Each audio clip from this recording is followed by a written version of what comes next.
inspiration. A foundation still important today, the process of sharing words strung together that help point out the way, the many voices within each page. Turn pages from the past that resonate with you today. Turn pages today that create an escape within your mind. Turn pages that express a treasure within your tomorrow. Turn pages that hold a future for you to follow. We are turning pages.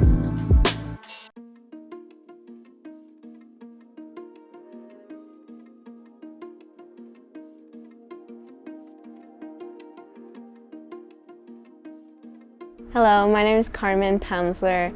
I am currently a student at Boise State. I'm a senior studying civil engineering and minoring in applied mathematics at Boise State University. I started my love for engineering when I was very young. I wanted to be an architect. I wanted to build my parents a house so that they could live in. And in high school, I continued that love and I found a course where it was an introductory course to engineering, and I looked at all of the different types of engineering and I found civil engineering, which is basically looking at all of the things in society that doesn't move. So like the buildings, the streets, all of the different roads and bridges in society. That's kind of what civil engineers do, and I really found a love in that, and I just think that the different types of buildings that one can build was really, really amazing, and I really liked what civil engineers do. So that's why I chose engineering. And I've also had a really long relationship with math. I've loved it since I can remember. I just really love the problem solving with math and learning how everything works through a mathematical sense. So I feel like math is very important when you want to be an engineer, so it's definitely a plus that I like that as well.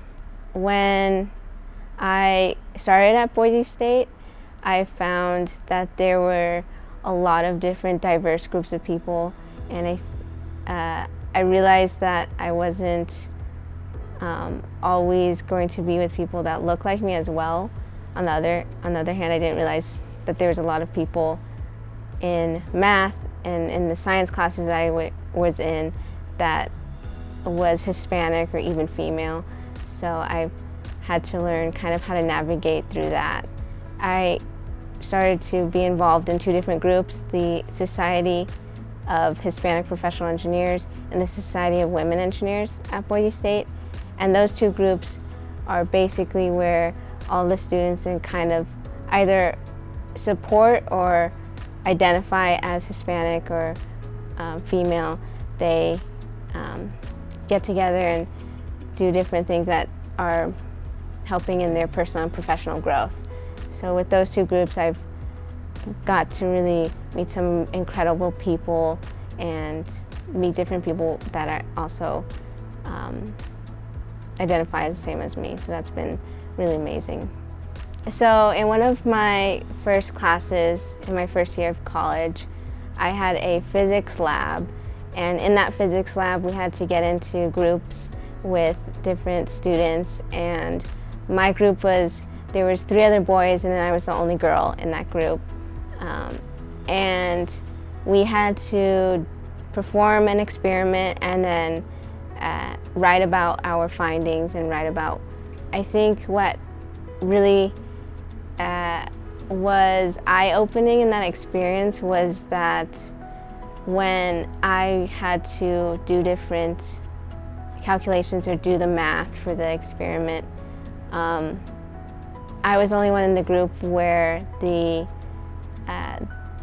boys were kind of like looking at my work and seeing if it was right and double checking my work and kind of seeing if it was correct, and I realized that I was the only one they were doing that with, and I think it really was powerful because it helped me realize that as a girl in STEM, as a girl in like your math classes or your science classes, a lot of the times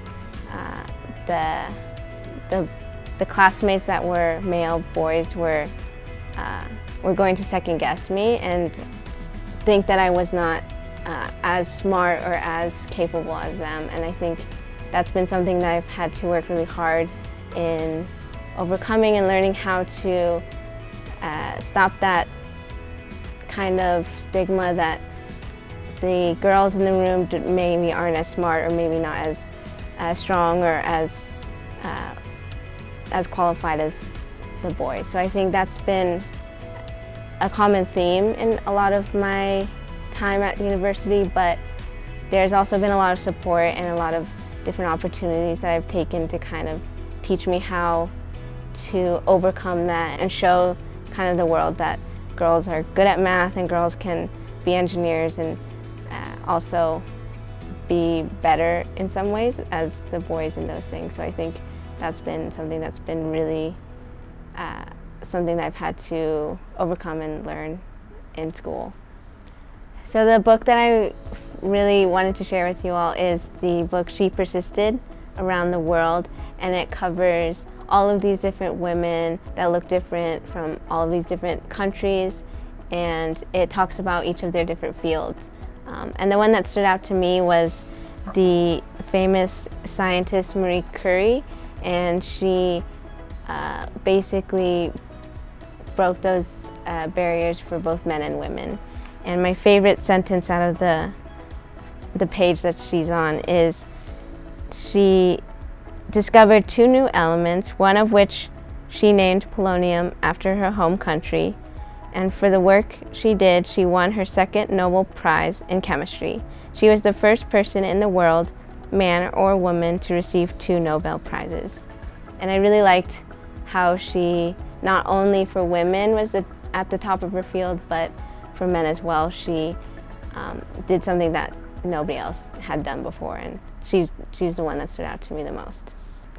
I think as being Latina in STEM and being a Latina engineer, it's been a lot of fun, and there's always that barrier that needs to be broken down in terms of having that representation for Hispanic people, Latinx people, and female engineers. And I think that if you look different and if you are the only person in the room that looks like you, it's not something that should be discouraging. I think it's something that is makes you more unique and even more qualified in ways, so that you can stand out and show that you are capable and that you have special qualities that can help you in what you want to do.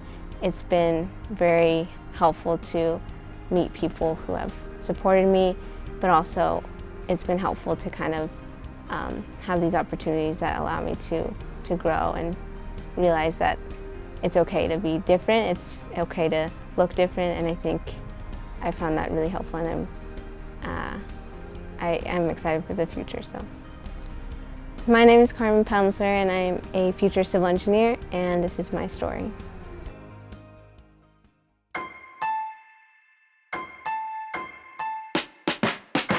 We stem from simple memorization, memories of the epic odysseys that allowed the blind to see and freely roam, aspirations of a hero's return home, pictures painted, whether full of truth or slightly fabricated, haunted by mystery and a dream, the scheme to reveal a message, a moral learned, a choral serene, large enough to leave a mark on the hearts of those who open their ears to hear the underlying theme, inspiration.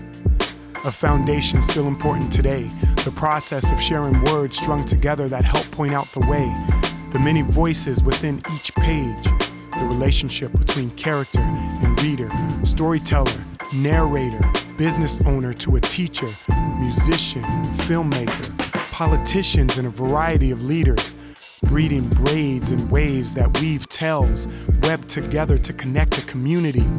Pages, one by one, are turning in unity. Over years, from parchment and scroll to a bind, we find new enlightenment from the old. a gift from a mere book, soup that warms the soul, or an impact on a mind that seeks purpose, a ripple from a pebble that dives under the surface. From off the shelf we carry a compass, the blueprint of navigation to our circumference. With wisdom at the steering wheel, we will always feel accomplished. Peel back the cover, discover the scent of borrowed time. Turn pages from the past that resonate with you today. Turn pages today that create an escape within your mind. Turn pages that express a treasure within your tomorrow. Turn pages that hold a future for you to follow. We are turning pages.